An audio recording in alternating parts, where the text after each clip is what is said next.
Hi friends, welcome to cricket Telugu YouTube channel. Friends, ఐపీఎల్లో రోహిత్ శర్మ కెప్టెన్గా మాత్రమే ఆడాలని భారత మాజీ ఆటగాడు మహమ్మద్ కైఫ్ సూచించాడు.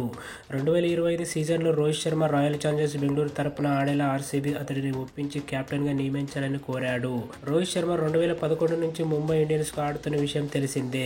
2013 సీజన్లో మధ్యలో కెప్టెన్సీ పగ్గాలు చేపట్టిన హిట్ మ్యాన్ జట్టును 5 సార్లు ఛాంపియన్గా నిలిపాడు.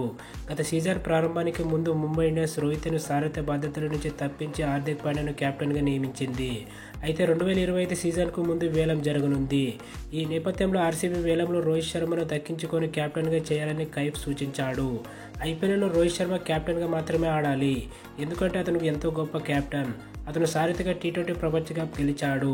రోహిత్కు చాలా ఆఫర్లు వస్తాయి. తమ జట్టుకు ఆడాలని వివిధ ఫ్రాంచైజీలు అతడిని కోరాయని అందరికీ తెలుసు.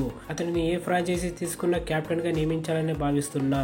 ఆర్సీబీ ఈ అవకాశాన్ని సద్వినియోగం చేసుకోవాలి. ఎలాగైనా రోహిత్ని ఒప్పించి అతడిని కెప్టెన్గా చేయాలి. రోహిత్ భారీ స్కోర్ చేయకపోవచ్చు, 40లో అర్ధ సెంచరీలు చాలా సాధించాడు. తుది జట్టును ఎలా నిర్మించాలో రోహిత్కు బాగా తెలుసు అని నేను నమ్ముతున్నాను. రోహిత్ను తీసుకుంటే ఆర్సీబీ లాభపడుతుంది, వారి టైటిల్ కరువు తీరుతుంది. ఆటగాళ్ల నుంచి మంచి ప్రదర్శన ఎలా రాబట్టాలో రోహిత్కి బాగా తెలుసు.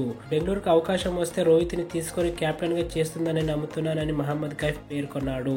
వచ్చే సీజన్లో రోహిత్ శర్మ ముంబై ఇండియన్స్ లో కొనసాగుతాడా లేక వేలంలో పాల్గొని వేరే ఫ్రాంచైజీ తరపున ఆడతాడా అనే దానిపై స్పష్టత లేదు.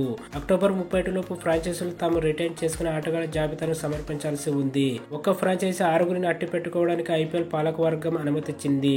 ఇందులో ఒక రైట్ టు మ్యాచ్ ఆర్టీఎం కలిసి ఉంటుంది. ఓకే ఫ్రెండ్స్, ఈ వీడియోకి లైక్ చేయండి. మరిన్ని వీడియోస్ కోసం ఛానల్ సబ్స్క్రైబ్ చేయండి.